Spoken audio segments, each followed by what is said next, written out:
I want to thank Oath Keepers for bringing me in here. You guys are awesome. I am always honored, and it is a great pleasure to me to be associated with the Oath Keepers because I am an Oath Keeper.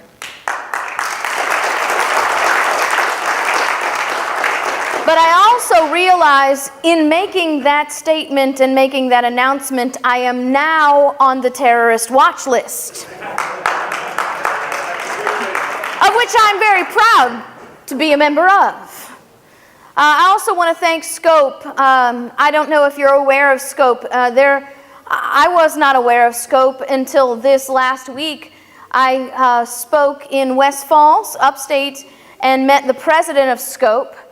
Scope has been in your state for 50 years, fighting for your right to keep and bear arms. That is something worth fighting for.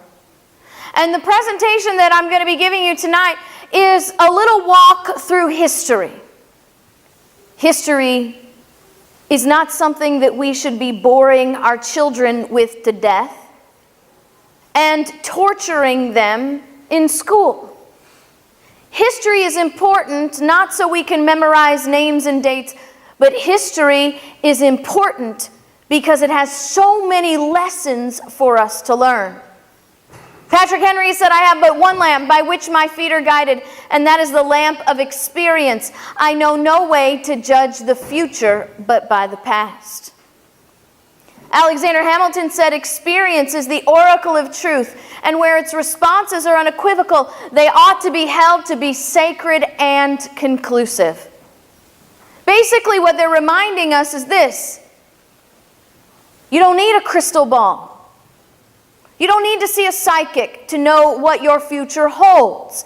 How many of you have ever heard of a man named Solomon? Said there's nothing new under the sun. History always repeats because human nature never changes. And those who do not know their history are doomed to repeat its mistakes.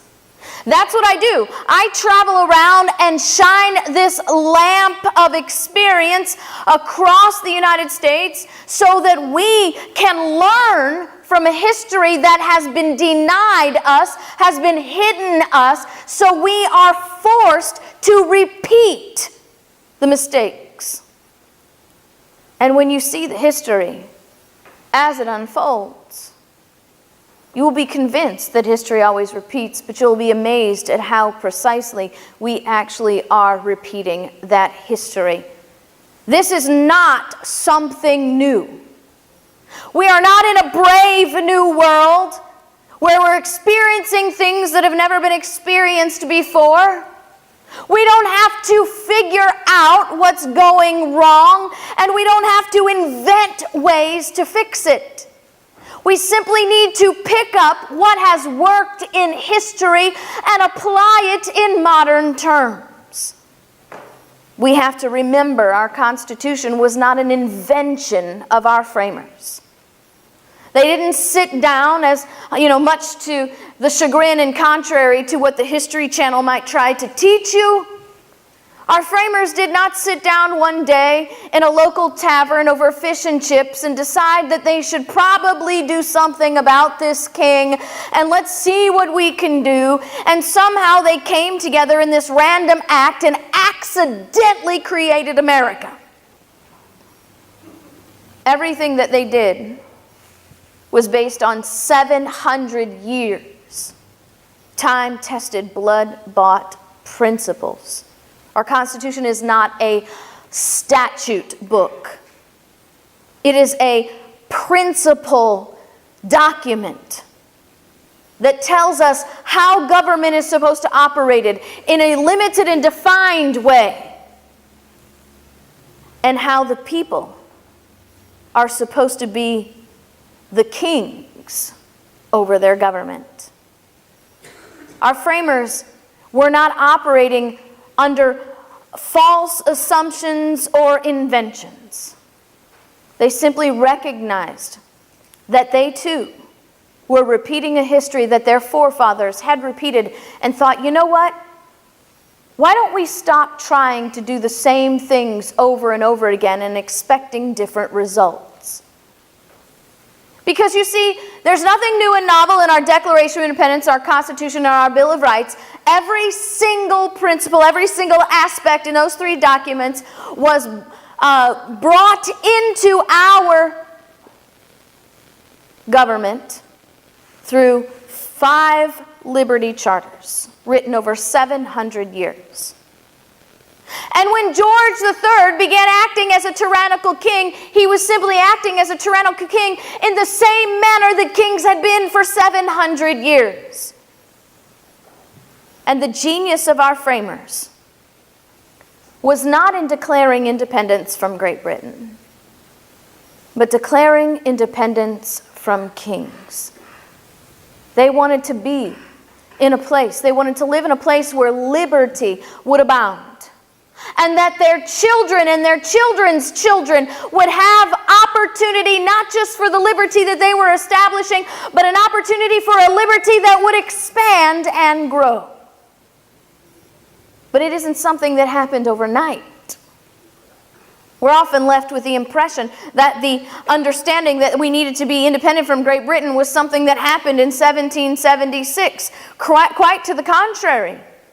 When you read our framers, you find out that their country was trying to actively oppress them as early as the 1740s.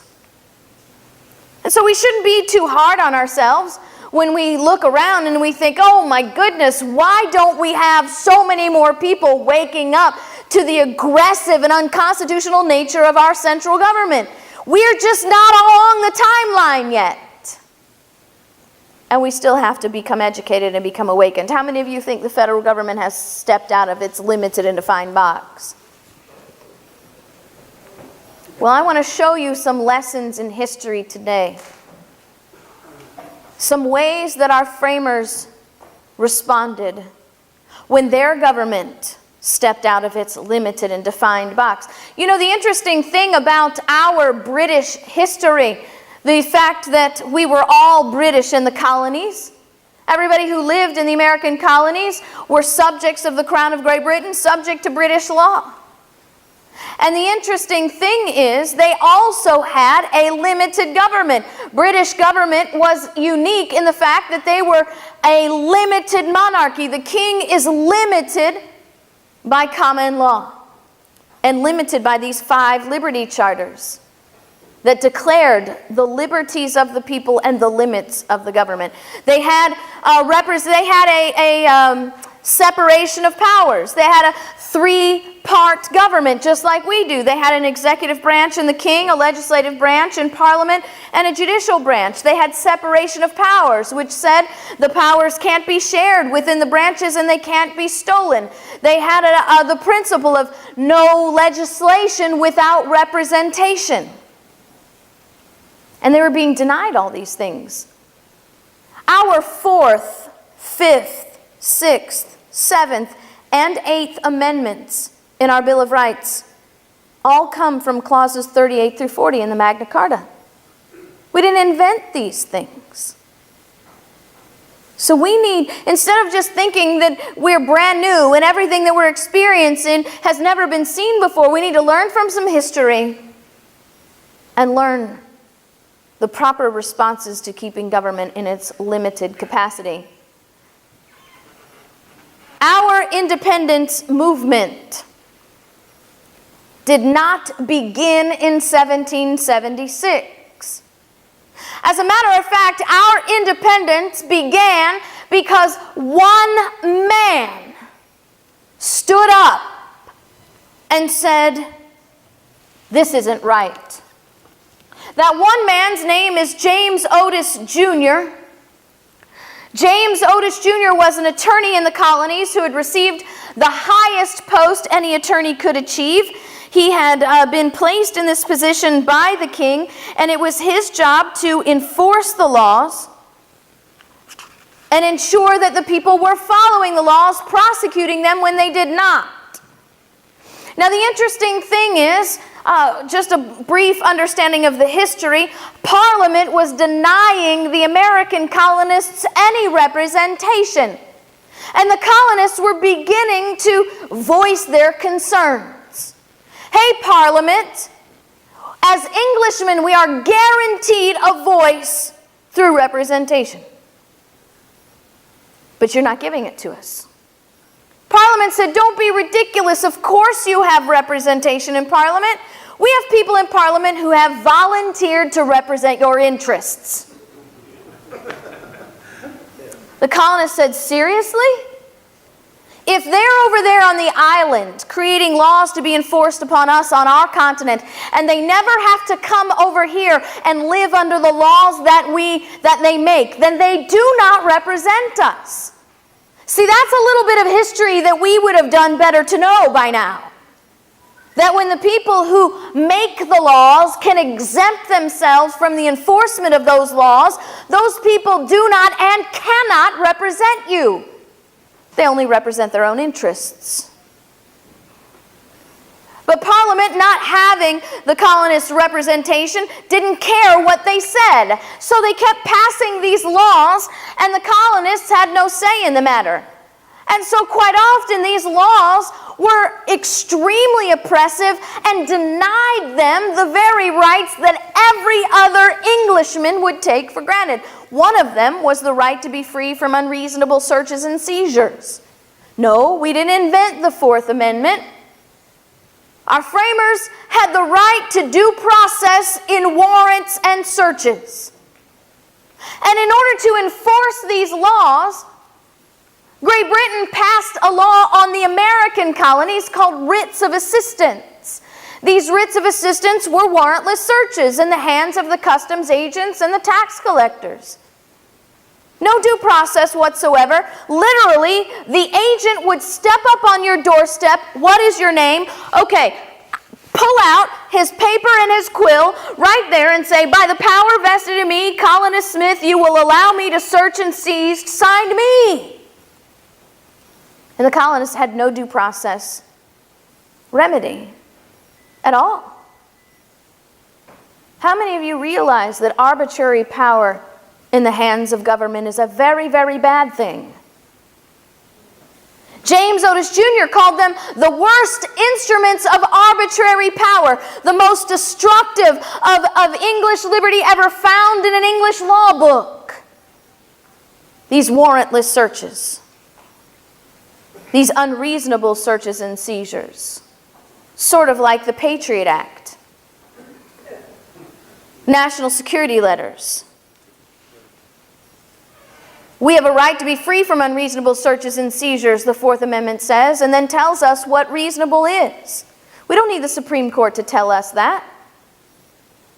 The right of the people to be secure in their persons, houses, papers, and effects against unreasonable searches and seizures shall not be violated. We often think that those words shall not are only found in the Second Amendment, but they're found in all of them. No warrant shall issue but upon probable cause based on oath or affirmation, particularly describing the place to be searched and the persons or things to be seized. Our framers said the only way you have a reasonable search and seizure is if all five of these elements are present. The Patriot Act doesn't require an oath or affirmation in front of a due process court. It doesn't require probable cause. It establishes a new criteria called mere relevance.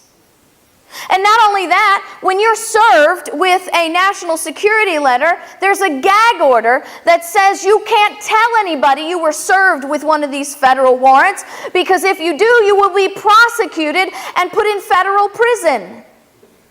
You can't even consult an attorney if they deem it a matter of national security. And James Otis Jr. in 1761 called these the worst instruments of arbitrary power. And yet today we call them national security. So how did the colonists respond to having their rights? Because these were clearly codified rights of all Englishmen that had existed for over 500 years. Samuel Adams And Dr. James Warren created the Committees of Correspondence.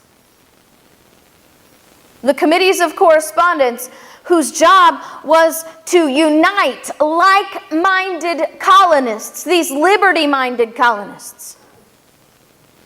Uniting them and then educating them, because we need education. I have discovered that Americans are drowning in information and starving for education. There's a difference between information and education. Information is passive. You can consume information while you're washing the dishes or working on the car or just simply relaxing in the lazy boy. You can't do that with education. Education doesn't let you sit still. You see, I know we've been only receiving information for the last 5 years, because if what we'd been receiving on TV for the last 5 years was education, we wouldn't be able to sit here like this for hours. If we'd been being educated on the principles of limited government, on the policies of proper placement of power, on the understanding of the Constitution and our obligation to liberty, we would already be in the streets with pitchforks and torches. What Sam Adams and Dr. Warren did with these committees of correspondence was to create groups to disseminate truth, to prevent the government from perverting the judgment of men. We didn't invent liberty, but we didn't invent tyranny either. And it always works under the same mechanisms. Crises after crises to distract the people, keeping them uninformed with bad information or distractions. Do you know, I get to teach a lot of young people. I did a week-long stint in Washington State and Oregon.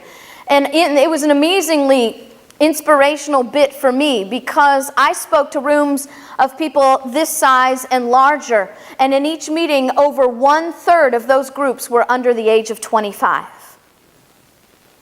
And I interviewed a few of them, and I asked them, each one of them, I think by the end of the week, I had interviewed 9 of these young people. And I asked every one of them, what do you think is the greatest obstacle to reaching your generation with the truth about liberty? And each and every one of them, without cue and without knowing what the other had said, you know what, Miss Hall, I think it's because our generation is too distracted with stuff. That's the young people saying. I had a 12-year-old young man say, you know what, if my generation would just put down their tablets and their video games and turn off the TV for 30 minutes, we might actually become educated about something. And you know what I had to tell those young people? It's the same thing with the old people.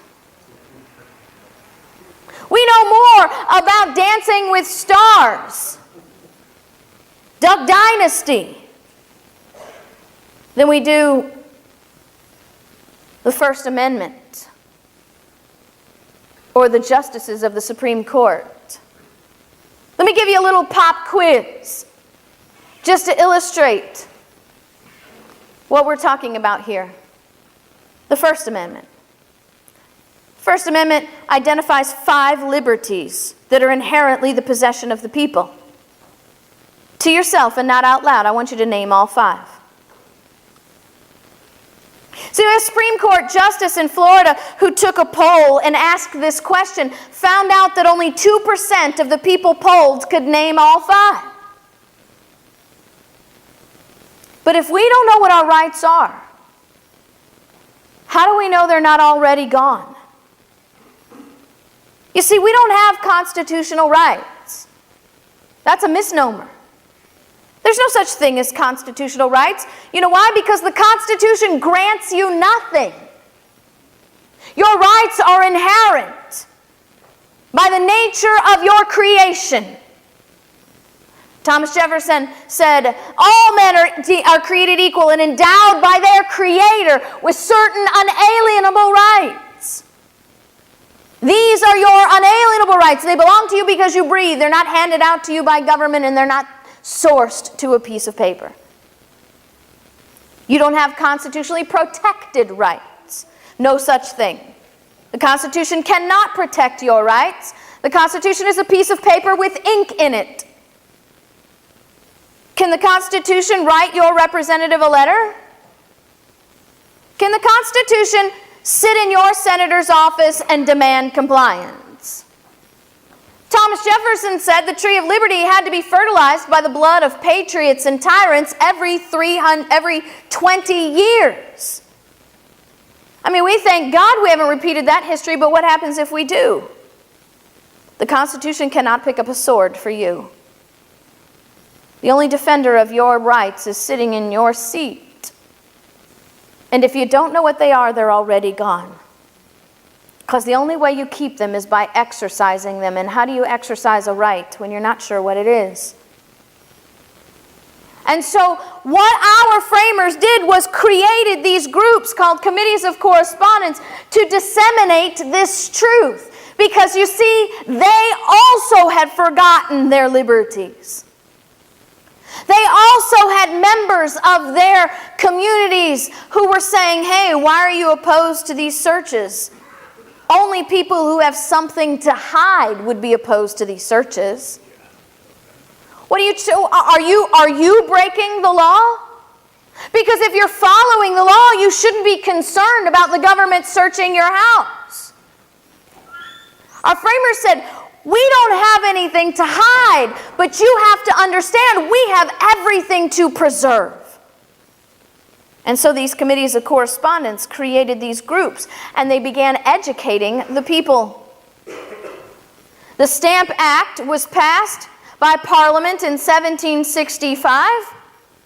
The Stamp Act was to make sure that the colonists were purchasing the items that they were supposed to purchase.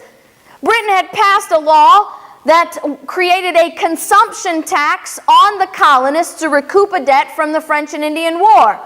They taxed linen, lumber, sugar, tea, paper, and ink. And then they got a brilliant idea. We can maximize our revenue on these consumption taxes by mandating that the colonists purchase the taxed items. And if they fail to purchase the mandated items, we'll know because they won't have this stamp on them. And we're using these writs of assistance to get in the homes to make sure that their items are stamped. And if we find them without a stamp, we'll arrest them and throw them into prison, and then we're going to transport them to Quebec to be tried for their crimes. Now, Quebec was a British colony at this time, but it was a unique British colony because Quebec had successfully petitioned Parliament to keep French law within their borders. So Great Britain, Parliament was going to take advantage of this because French law doesn't give you a right to a trial by jury of your peers.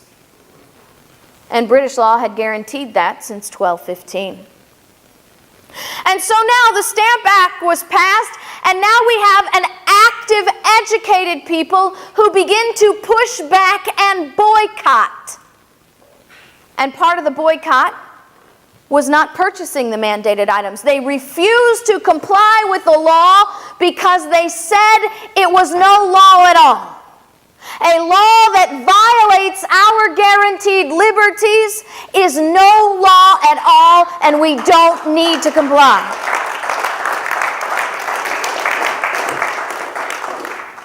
The interesting thing is, in this aspect of the boycott, the women were the biggest help.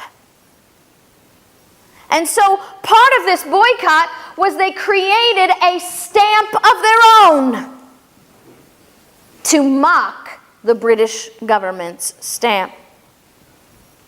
The protests began, and now we have the Sons of Liberty birthing from this education pack called the Committees of Correspondence. Now, they had real protests, not like we do. By the way, we don't really have protests too much. We have rallies. They're two different things with two precisely different purposes. A rally is for troops. A rally is to encourage the troops to remain in the battle.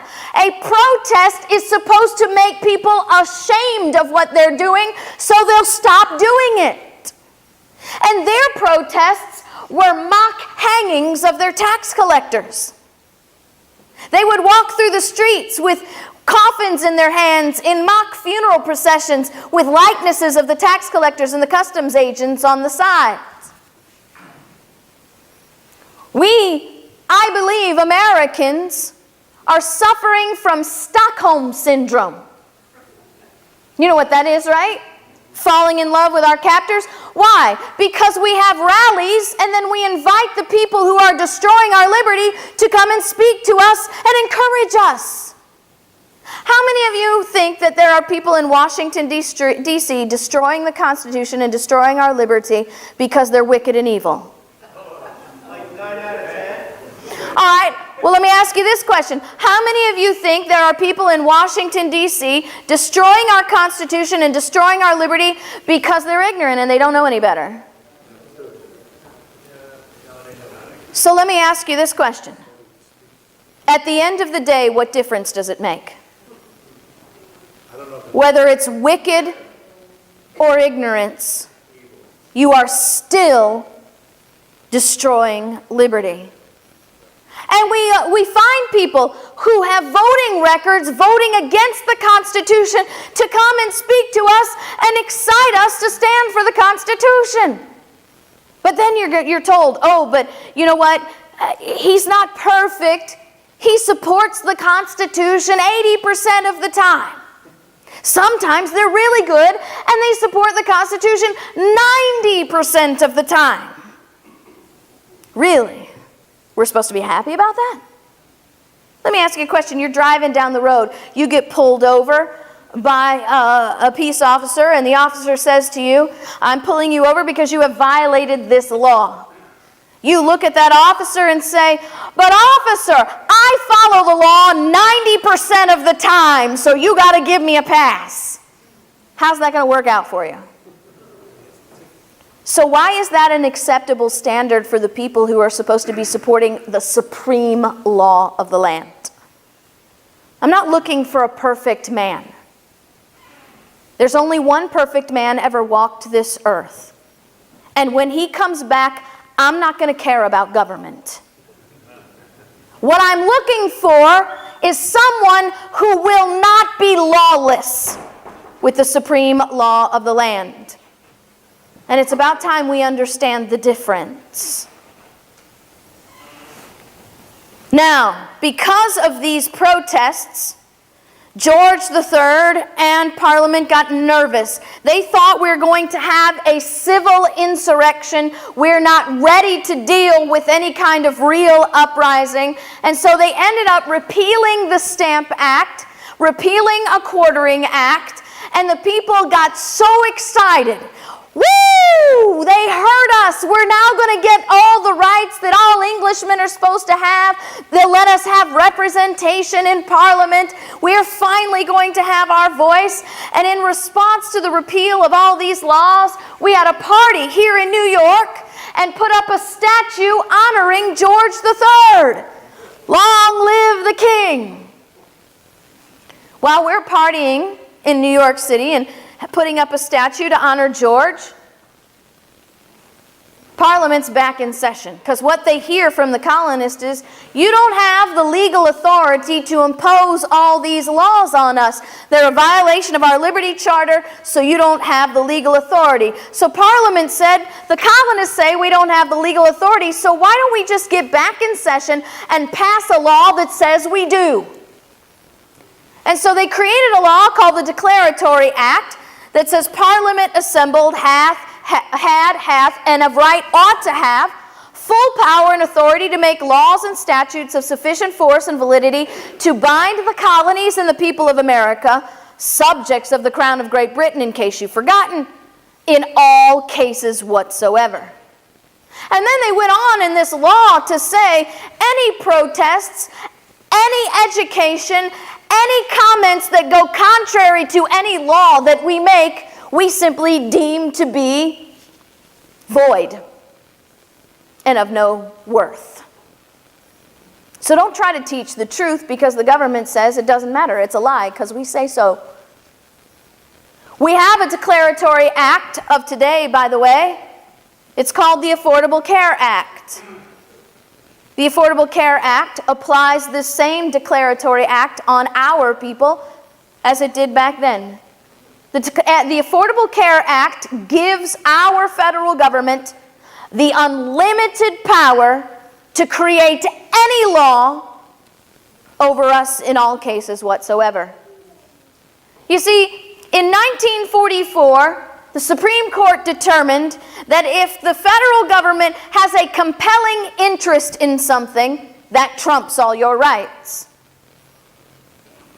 Now, this nefarious principle was developed when the Supreme Court justified racial profiling.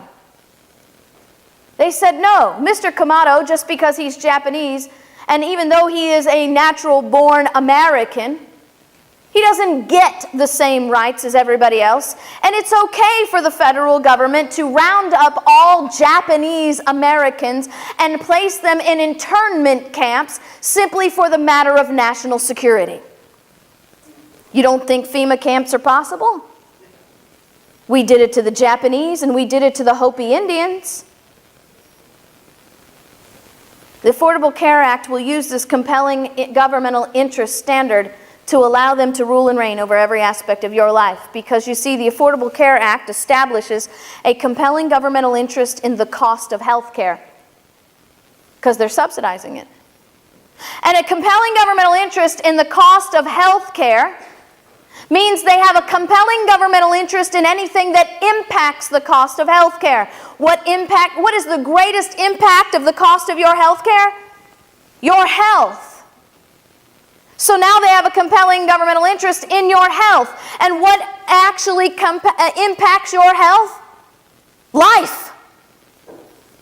What this means is, according to the Supreme Court and their standards, if interpreted by the Supreme Court the way they have through precedent, the federal government, through regulation, will be able to tell you you cannot eat anything unless they approve it.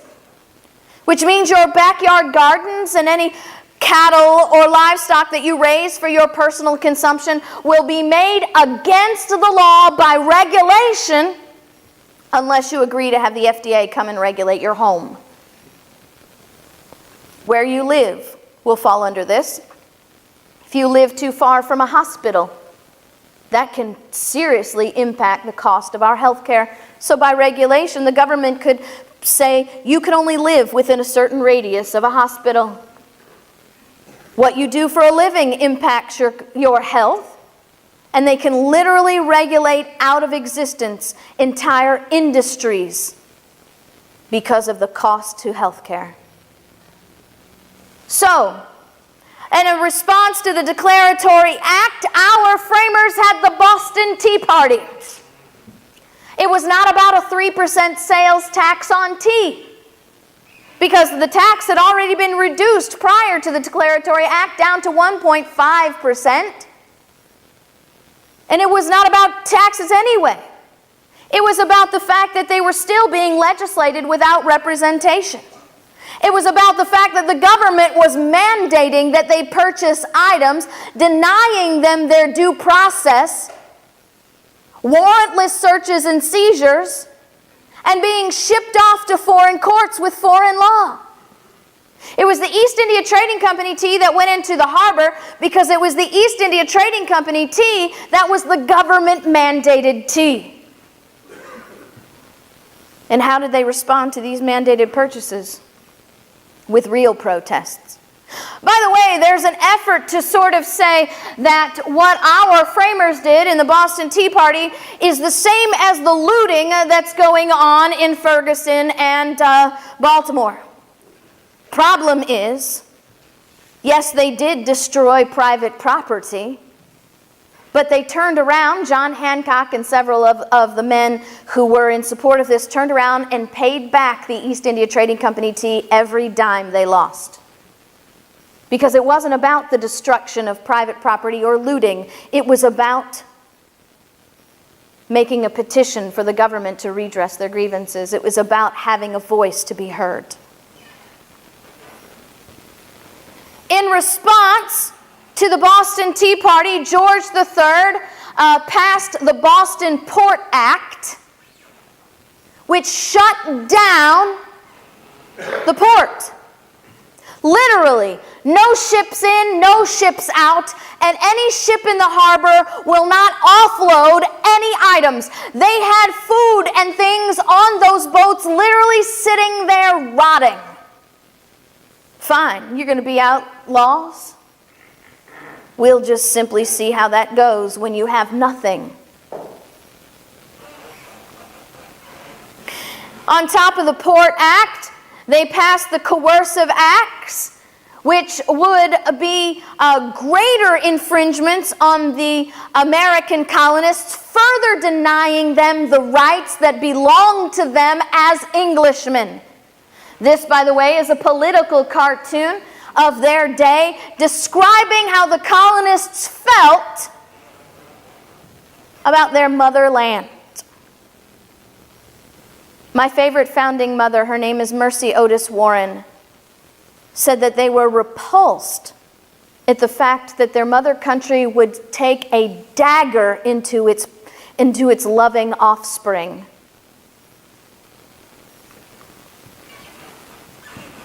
And down comes the statue of George III, which is why you don't see it there. The women were such an important part of our liberty and the establishment of our independence, but the progressive education systems don't want our daughters to know this, because instead we have to hold up women like Margaret Sanger to be heroes for our daughters, instead of showing them real, godly, liberty-loving women. Because you see, there wasn't just one Tea Party, there were two. Just 10 months after the men threw tea in the harbor, the women got together under the leadership, this woman's name is Penelope Barker. There were over 50 women gathered in the home of Elizabeth King in Edenton, North Carolina. And these women took an oath that they would purchase no English-made goods until the laws that had enslaved their people were repealed. I want you to notice something about their language. They called mandated purchases slavery. These women traveled throughout the colonies teaching each other how to make linen out of flaxen and wool so they wouldn't have to buy the government-mandated linen, how to make tea out of sassafras and raspberry, and how to boycott by underground markets, because they believed that a mandated purchase was a violation of their liberty and no law at all. So they were not required to obey it. Because you see, when a law violates your fundamental principles of liberty, it is violating a higher law. And our framers said that's no law at all. They said, maybe it's only been the men who have protested the king up to now. That only means we women have taken too long to let our voices be heard. Amen, ladies. And then they said this. I want you to keep in mind that our textbooks are teaching our sons and daughters that these women were weak, irrelevant, and oppressed. They have to teach that because they want you to believe that the men who founded our foundational documents were nothing but a bunch of old, rich, white guys who hated everybody but themselves and their money, created a document to oppress everybody else so they could avoid paying their fair share of taxes. I am not even exaggerating. That is no hyperbole. That is what your Common Core textbooks are teaching our children now. But listen to these women. They said, we are signing our names to a document, not hiding ourselves behind costumes like the men in Boston did at their Tea Party. The British will know who we are. Does that sound like a weak, scared woman calling out the men for being cowards hiding behind costumes? But you know what's even more amazing than that? These were not women of no reputation. And when they signed their names to that document, they were not only sending their names, they were sending the names of all the men associated associated with that last name of that reputation, saying they'd purchase no English-made goods, and the majority of the men's names on those lists were English merchants. Now you have to know that those women knew when they sent those names over, those men would not be keeping their jobs. You also have to know that they knew that those women would be sending over the names of their husbands, their brothers, their nephews, their uncles, their cousins. And those men would be immediately charged with treason and could be shot on sight. And in this one act, in this one statement, these women were boldly standing up and saying, hey, this liberty is worth more than a paycheck. And it's worth more than the lives of the men who would bring it home. The women would be so powerful in all of this. There is some documentation of a conversation that a British soldier had with General Cornwallis. General Cornwallis is a British general, and the soldier said to General Cornwallis sometime after 1776, well into the battling, said, you know, we do well to get rid of all these American men, but then we'll have all the women to deal with too. By the time he said that, the women had pretty much decimated the entire British linen industry with their protests in the colonies. Now, the government's not going to stand by and watch this happen. The previous governor of Massachusetts was a man named Hutchinson. Boston Tea Party happened under his watch. The governors are appointed by the king, and the king was not happy with the fact that Hutchinson let this happen. And so he replaced Hutchinson with Governor Thomas Gage. Now, Gage is a general, and he is assigned to be the military royal governor over Massachusetts. And his job was to be very aggressive with these seditionists and do everything that he had in his power to enforce the coercive acts, whether the colonists liked it or not. Gage passed laws that forbade any town meetings without his approval. There'll be no more of these tea parties. And then said he would only allow one town meeting a year. Interesting, he was creating a First Amendment area in one place once a year. And we stand behind borders to speak simply because we've become complacent and compliant. But there is no such thing as a free speech zone in the First Amendment. And of all people, the Supreme Court has never supported a free speech zone and never said there needs to be one. We need to learn to question these things because that's exactly what our framers did. How did the colonists respond to Gage's order? They didn't simply go, oh shucks, we only get one meeting a year. We better make it a doozy. Start planning now. No. Gage sent troops to disband and eliminate the crowd that had gathered in Salem to protest Gage's violation of their liberty. Gage passed this law, and they immediately showed up in Salem and said, this is no law at all. We will not comply. Gage sent his troops. I don't know if you remember what happened in Nevada. The federal government sent their troops too. How did our colonists respond to this show of force? That same day, 3,000 men showed up and drove General Gage and his troops away from Salem. 3,000 men armed drove away General Gage's troops and said, no, we will not allow you to enforce an unlawful law. Now, the interesting thing is, Gage is not going to be subdued because you see, he has the king on his back, and the king is not happy with what's going on and tells Gage, you have got to get these people under control. I want you to disarm them now. Gage laughs it off. He says, are you serious? How do you suppose I do that? They outnumber me and they outarm me. There is no way I'm showing up on their doorsteps to disarm them. There's no way I can do that. And so Gage and his troops get a brilliant idea. We don't have to show up at their doors to disarm them. We can just seize up their ammunition. You see, in the colonies, back in that day, these were flintlock rifles, meaning their guns were fired with black powder. Now, they also lived in homes where you cooked on an open fire and your home was heated by an open fire. Gunpowder, open fire, not a good idea. So the communities built these things called powder houses. Now, the powder houses didn't make the ammunition public property. They were simply buildings within the community where they could store their gunpowder, still privately owned by them, and live safely and not blow each other up.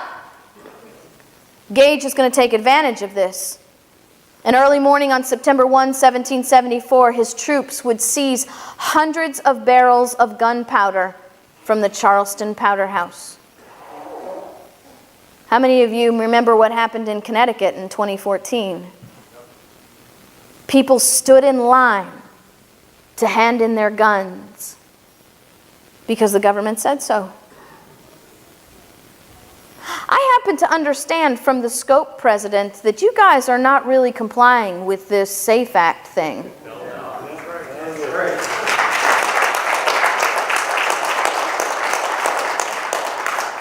Why? Because a law that violates your liberty is no law at all. So what happened when our colonists had their gunpowder seized by the government? Over 20,000 armed colonists aged 16 to 60 began to march their way to Boston. Why don't we have people marching on Connecticut? Why don't we have people marching on New York to support your right to keep and bear arms? Just 5 days after Gage seized the powder, the militia of Worcester County took over their government from the rule of the king, replacing all of the government's appointed leaders with people selected by the people.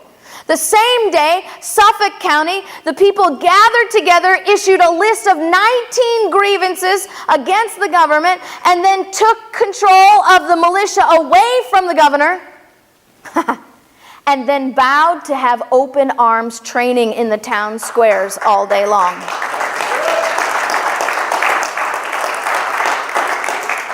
The First Continental Congress unanimously endorsed the Suffolk grievances and encouraged all other colonies to send aid to Boston and support these grievances as well. Where are the governors of all the other states in supporting you? Where is our Congress supporting you? Don't tell me that there's somebody in Washington, D.C. that protects us because they have a funny little letter behind their name. I don't see any of them doing what they're required to do by the Constitution. I simply see them making statements about, common sense debates on gun legislation. I find that a very odd statement. Number one, I don't think there's anybody in Washington, D.C. qualified to have a common sense debate on gun legislation because I haven't seen any common sense over there in years. And by the way, they're lying to you because it's not gun legislation. They're not trying to eliminate these guns. They're just trying to eliminate you from possessing them. Dianne Feinstein owns them all. They're going to keep them. They're going to make sure all the government agents have them. So it's not about gun control. It's about people control. And it's saying, hey, we're going to have a debate on your right to keep and bear arms. Hey, it's a right. It's not debatable. And if you think so, you are not qualified to hold that job.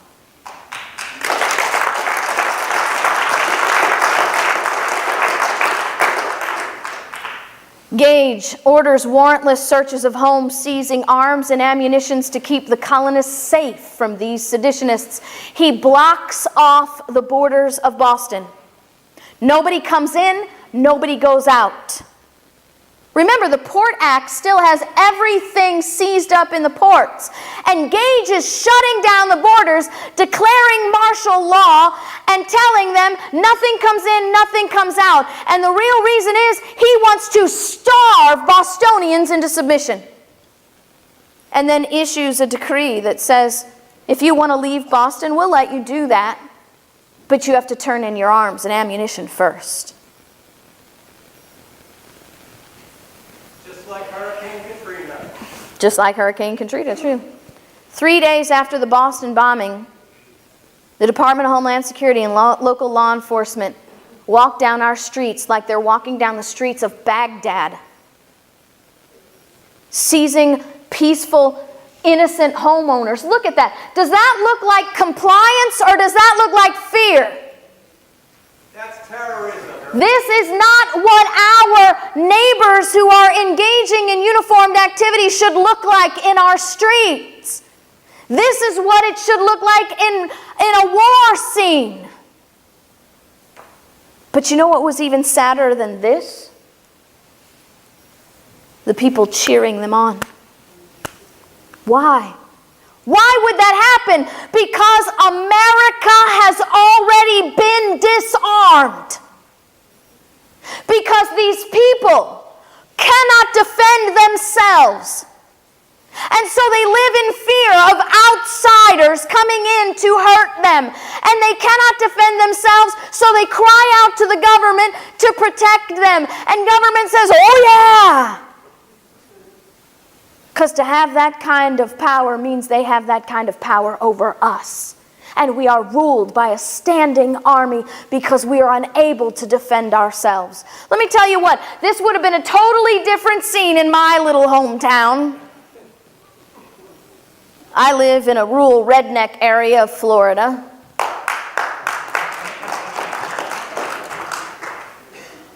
And if they'd have showed up on my doorstep, you wouldn't have seen me on camera clapping. You'd have probably seen me being in a car like this. Because I'd have looked them dead in the eye and said, where's your warrant? Because you're not coming in my house without a warrant. And I'll just put you on notice. We are informed of our right to keep and bear arms, and we exercise that right. And guess what? If there's somebody in my house that doesn't belong there, I don't need you. I can shoot them myself. So go off and find somebody disarmed who needs you. I don't. That wouldn't go over well in a society that's been fundamentally transformed. George III passes a law to stop all importation of arms and ammunition. He doesn't word it that way, though, you know.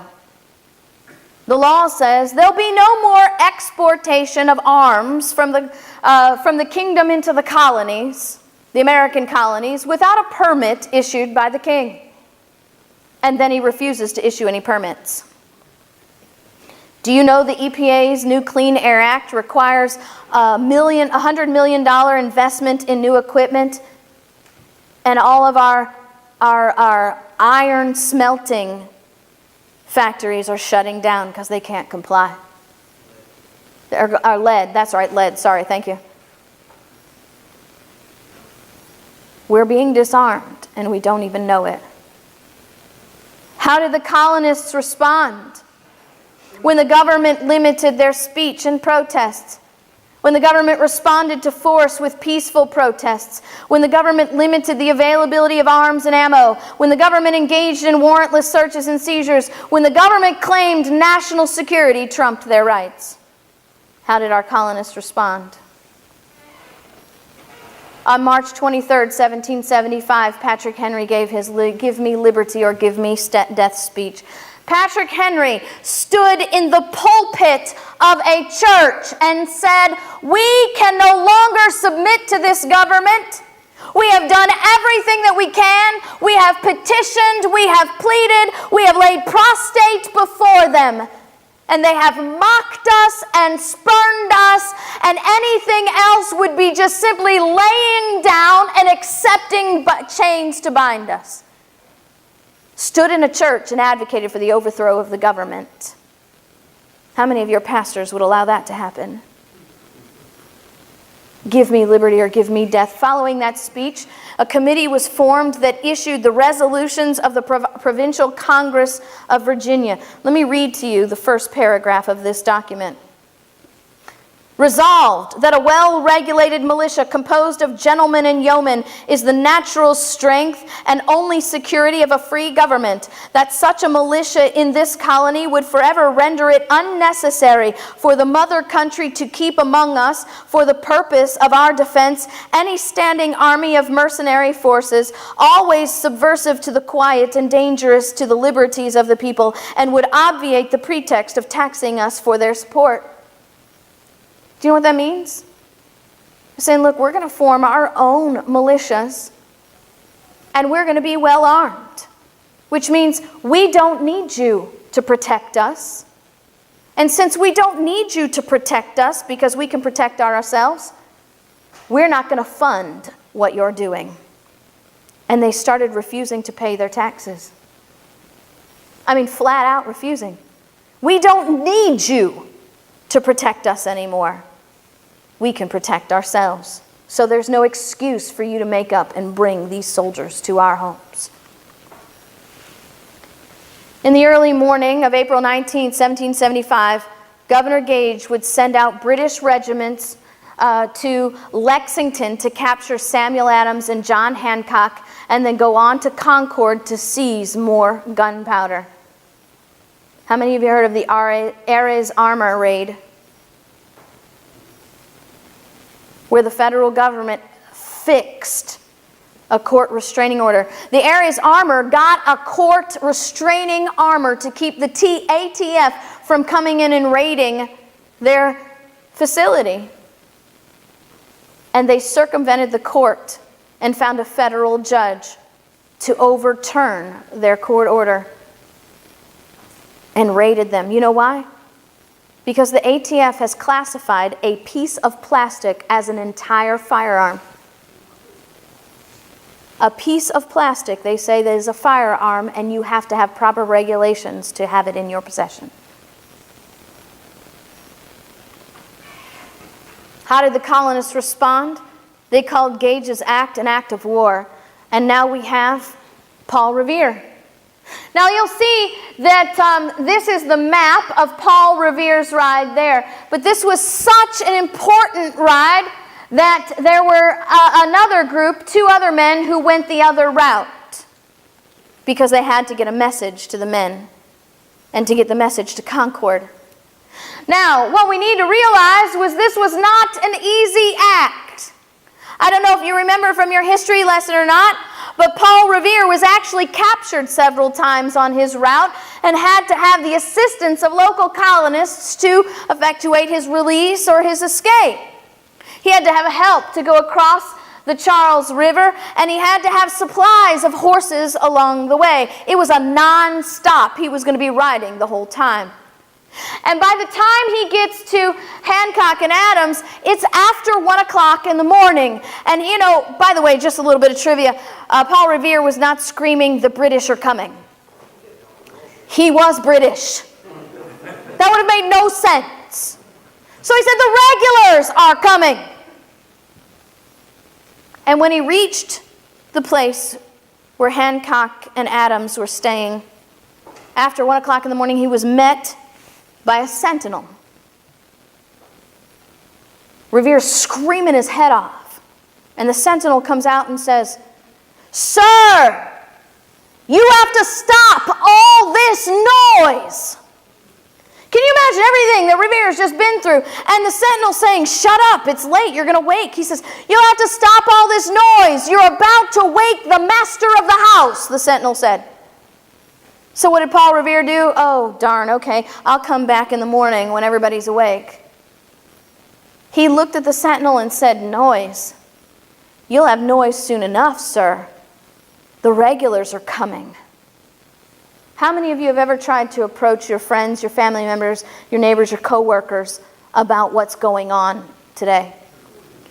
And then you hear things like, well, I don't really pay attention to the news. That stuff's too depressing. You know, it doesn't affect me. That stuff's just crazy tinfoil hat. That never happened here. Do you know what that is? That's the modern day equivalent of the sentinel saying, noise, noise. You're going to wake the master of the house. The master of the house.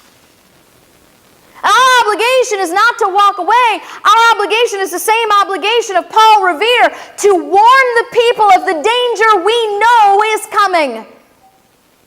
We must wake the master of the house and leave it up to them to refuse and deal with their own responsibilities in it. The Declaration of Independence. To secure these rights. What rights? We hold these truths to be self-evident, that all men are created equal and endowed by their Creator with certain unalienable rights. Among these, life, liberty, and the pursuit of happiness. And to secure these rights, governments are instituted among men, deriving their just power from the consent of the governed. Do you know that we consent to everything the federal government does? Oh, but I didn't vote for that guy, and I don't agree with that law. Every time you pay a tax, you consent to what they do.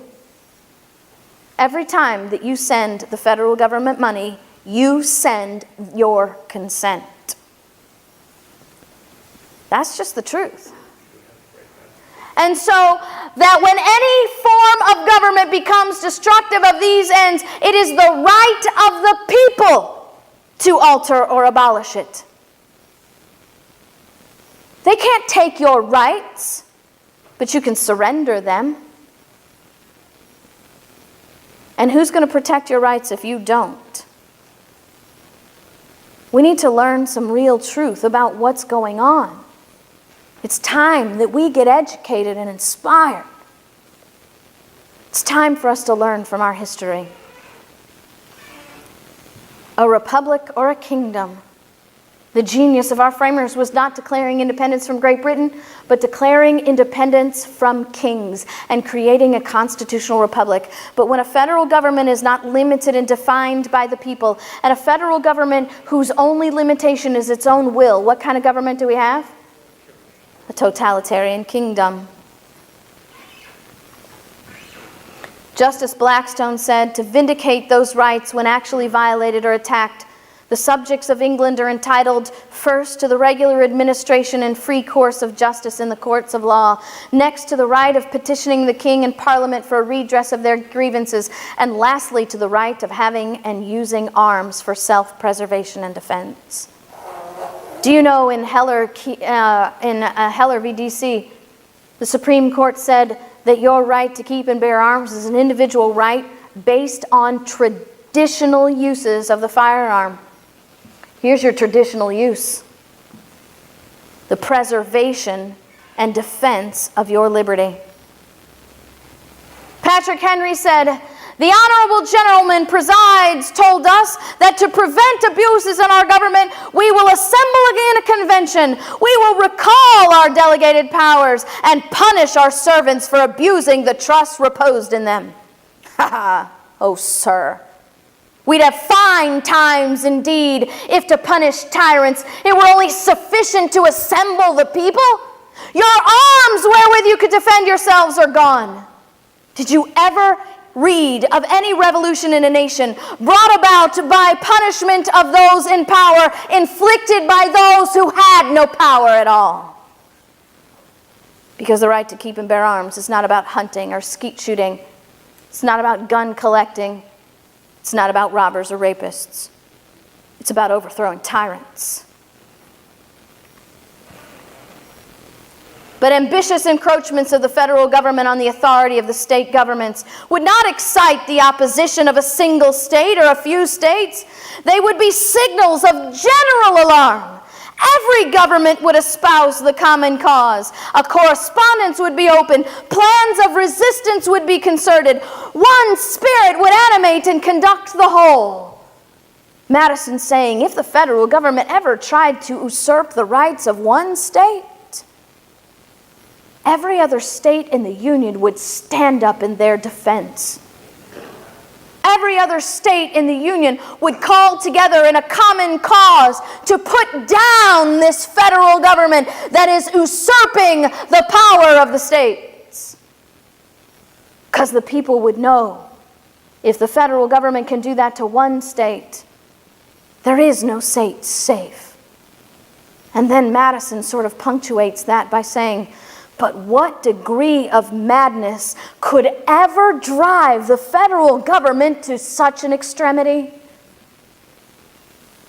What our government is doing today, our framers anticipated might happen, but they thought it would be ridiculous that we would ever let it get this far.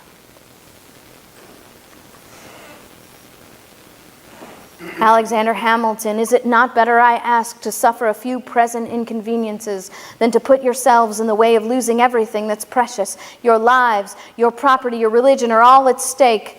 I do my duty. I warn you of your danger. If you should still be so mad as to bring destruction upon yourselves, if you should still neglect what you owe to God and man, you cannot plead ignorance in your excuse. Your consciences will reproach you for your folly, and your children's children will curse you. Liberty is not a responsibility for us to secure for ourselves. Liberty is a responsibility for us to secure for future generations. And right now we are establishing a legacy where future generations will look back and curse us for loving our comfort and our stuff more than their liberty. Well, I want to leave you with a question today. What do you want your legacy to be? Are you satisfied with where we are? Are you satisfied with what we're going to leave with our children?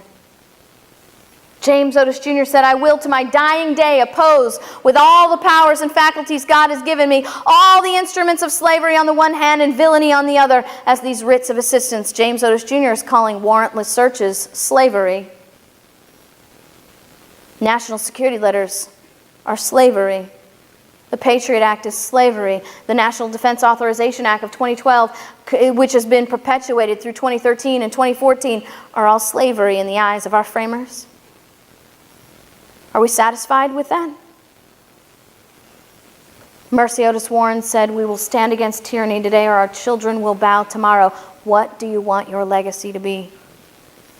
We need some people who are willing to take a stand, who are willing to say, I will not comply with a law that violates my Constitution.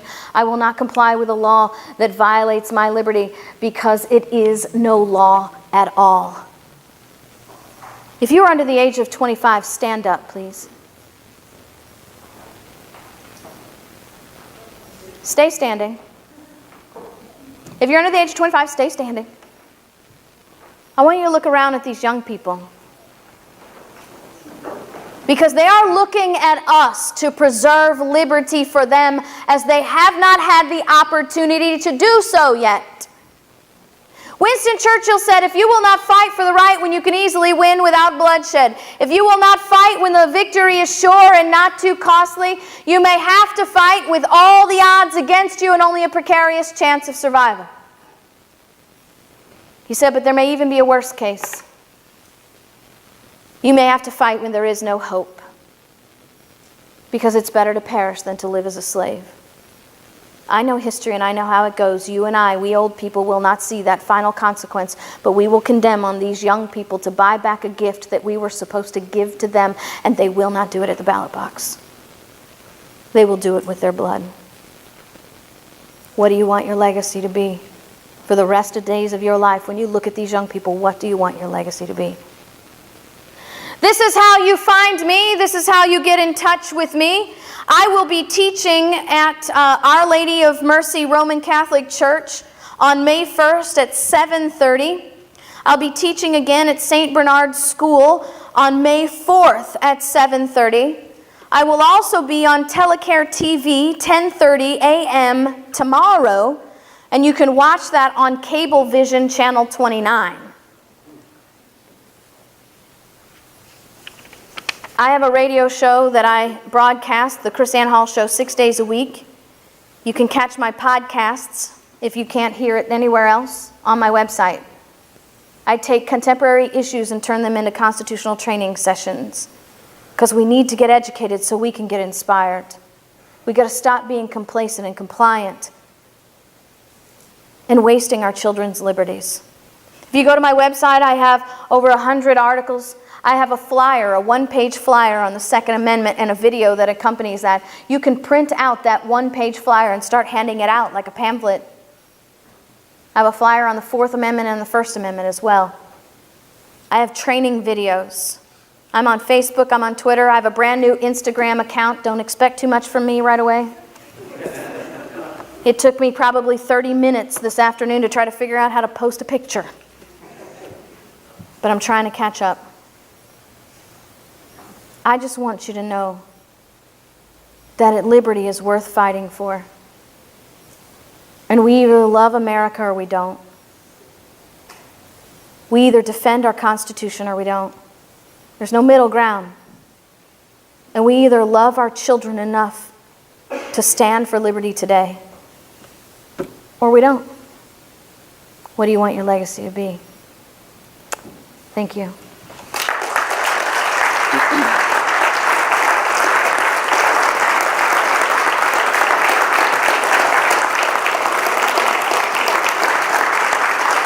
Thank you. I want to mention to you real quick, I have some resources in the back, in the entrance back there, some things that I've written. This is a 3 DVD set of a workshop that I teach on Saturdays. 6 hours of training, chaptered out in 40-minute sections. Training on the Bill of Rights, where they came from, what they mean, how they're supposed to be applied, how we're doing it wrong, the solutions to making it right, the history of our Constitution. How many of you realize we're not teaching our kids what they should be taught? I have 2 youth books. This one is for high school and middle school students. This one is for everybody else. Teaching the history of our Constitution. Lessons about James Otis Jr., Penelope Barker, Mercy Otis Warren, Crispus Attucks, Ned Hector, Peter Salem. These people that they don't get to hear about, who are the real heroes. How many of you can think of at least 3 people who should have been sitting next to you tonight? 2 things I want to say about that.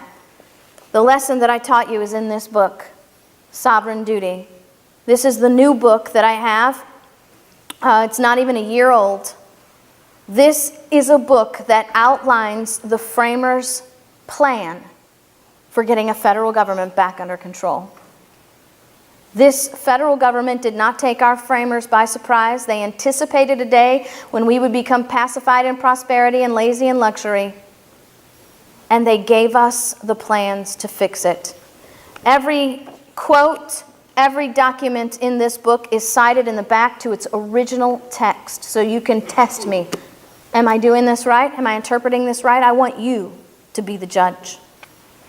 This is the lesson also that I teach the legislators. I have taught legislators of Kansas, Utah, Arizona, and Oregon. And I think if I can teach Oregon, I should be able to teach New York, right?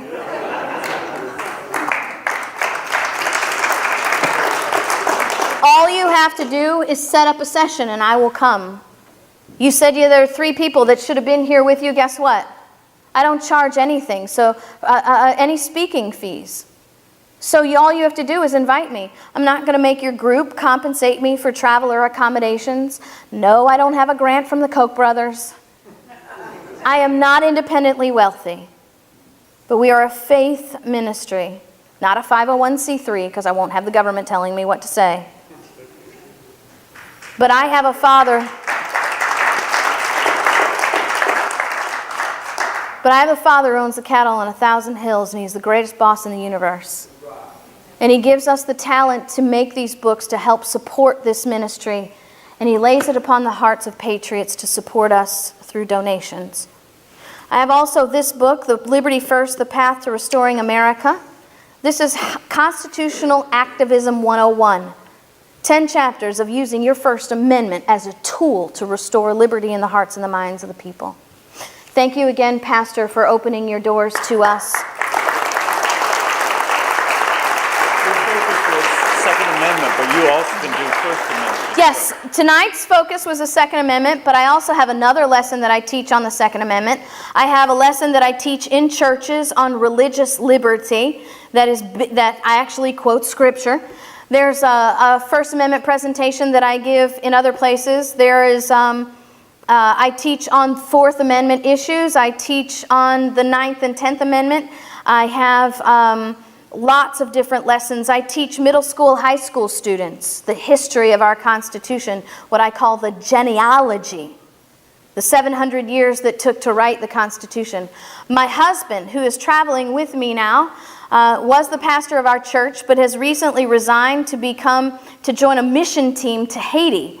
And as he's traveling with me, he also has a presentation called Righteous Resistance to Civil Authority. He calls them biblical nullifiers. Outlines stories that you've all heard from the Bible, and how the Bible does not support this errant teaching of the Romans 13 that we're supposed to submit to all government. But to the contrary, the Bible teaches that we are supposed to stand and shake our finger in the face of tyrannical government and refuse to comply to tyrannical laws. If you're tired of your Christian friends telling you, well, I can't do this, or I can't be, you shouldn't be involved in politics, you need to share with them this lesson. It's also available on my website in the video section. We were actually able to teach for an entire week in Chicago, Illinois. Now, Rahm Emanuel did not show up,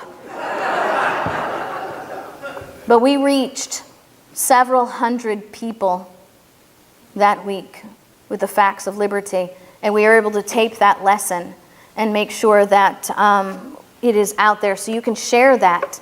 And if you'd like for us to come and teach it to you, we'd be more than happy to do that. Remember, there's no speaking fees.